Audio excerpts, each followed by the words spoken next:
আল্লাহ রসুলের মা যখন ইন্তেকাল করবে, রাসূল নবী সাল্লাল্লাহু আলাইহি ওয়াসাল্লামের মা যখন তার বাবার কবরের পাশ থেকে রওনা করে, মা আমিনাকে বারবার মুহাম্মদুর রাসূলুল্লাহ 6 বছরের বাচ্চা মুহাম্মদ ডাক দিয়ে বলে, মা গো,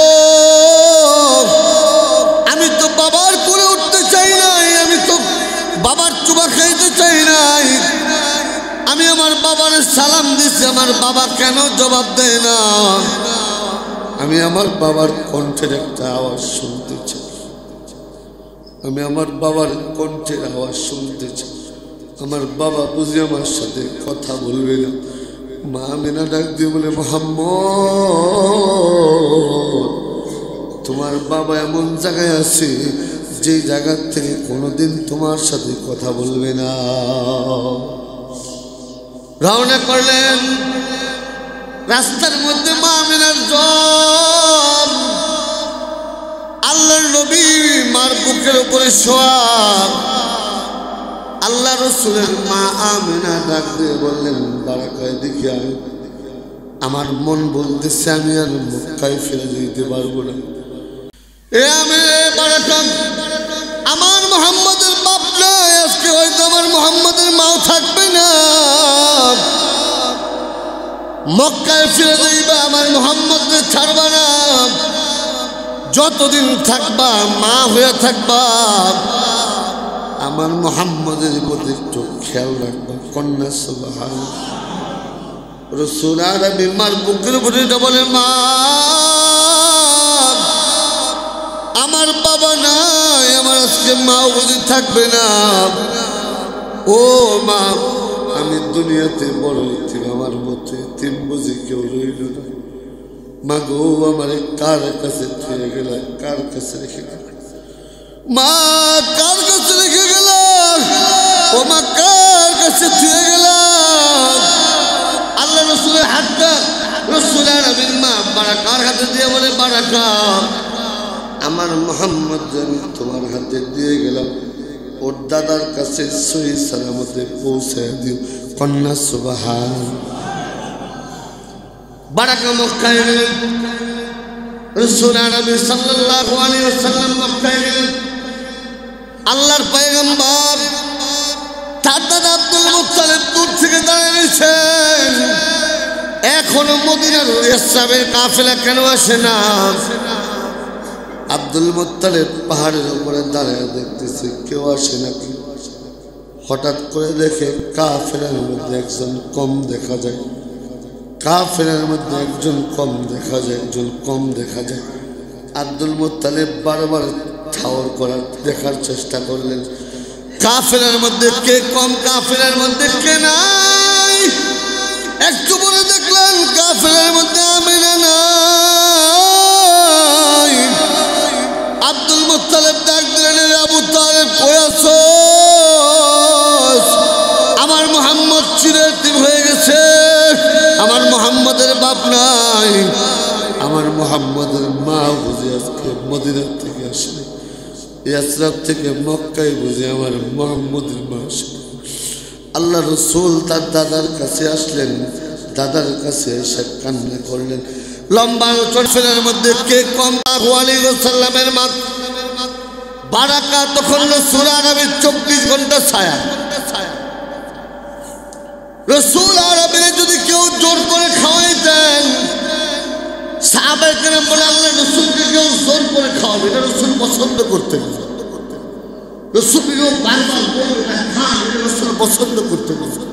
কিন্তু একজন মহিলা ছিলেন বারাকা, যিনি রাসূল আরবিকে বারবার বলতেন খাও, যতক্ষণ না খাইতেন ততক্ষণ সরতেন না। আর রাসূল খুব ঠান্ডা মনে, খুশি মনে বারাকা অর্ডার করলে, বারাকা অর্ডার করলে রাসূল আরবি খাইতেন, কোনো আওয়াজ করতেন না। বারবার বিয়ে দেওয়ার চেষ্টা করেছে রাসূল, বিয়ে নেন না। আমি তোমার মাকে কথা দিয়েছি, আমি তোমাকে ছেড়ে কোথাও যাব না। আল্লাহ রাসূল যখন উম্মুল মুমিনিন খাদিজা রাদিয়াল্লাহু তাআলা আনহাকে বিবাহ করলেন, এরপর আল্লাহ নবী বললেন, ও মা, আপনি তো আমার পাশে ছায়ার মতো ছিলেন, আমার জন্য কোথাও বিবাহ বসেন নাই, আজকে আমি আপনার কাছে একটা আবদার করি, আমাকে দেখার মতো এখন খাদিজা আছে, আমার সেবা করার মতো এখন খাদিজা আছে, আপনি যদি অনুমতি দেন তো আমি আপনাকে এখন বিয়ে দিতে চাই। বারাকা কিচ্ছু বললেন না, চুপ করে রইলেন। বললেন তুমি যেটা ভালো বুঝো সেটাই করো। তো রাসূল আরবি সাল্লাল্লাহু আলাইহি ওয়াসাল্লাম যাকে উম্মি বলে ডাকতেন, মা উম্মি ডাকতেন, উম্মি। আল্লাহ রাসূল খাদিজা যখন দুইজন বললেন, তো দুইজন বলার পরে রাসূল আরবি সাল্লাল্লাহু আলাইহি ওয়াসাল্লামকে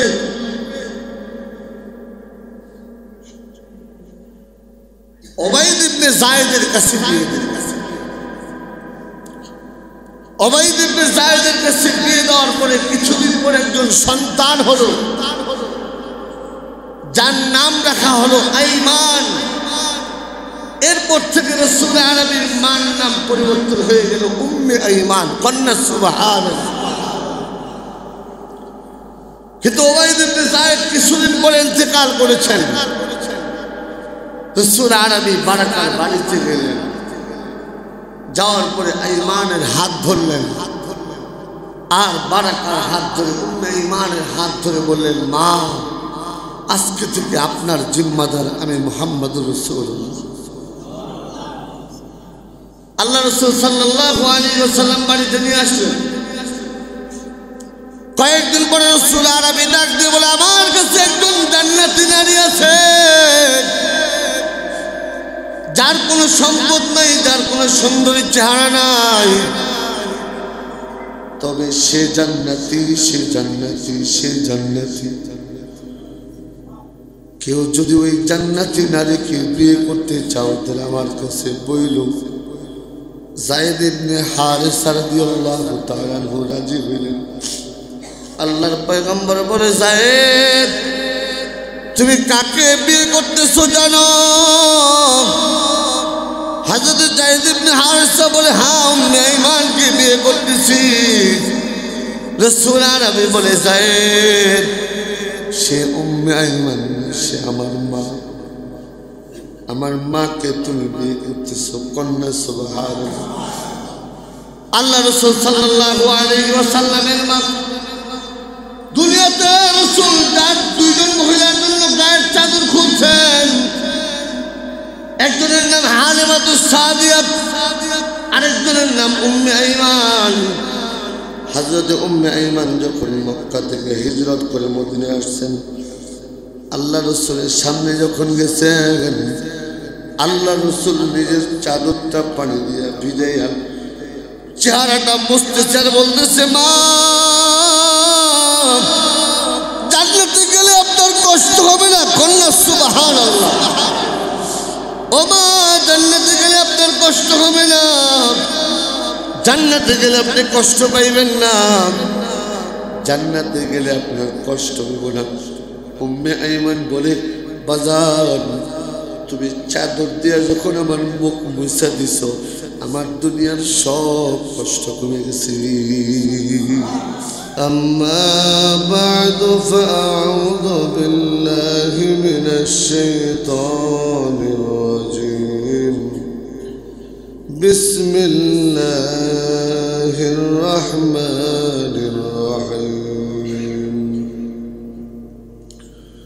اليوم أكملت لكم دينكم وأتممت عليكم نعمتي ورضيت لكم الإسلام دينا. وقال تعالى في شان حبيبه ومحبوبه، إن الله وملائكته يصلون على النبي يا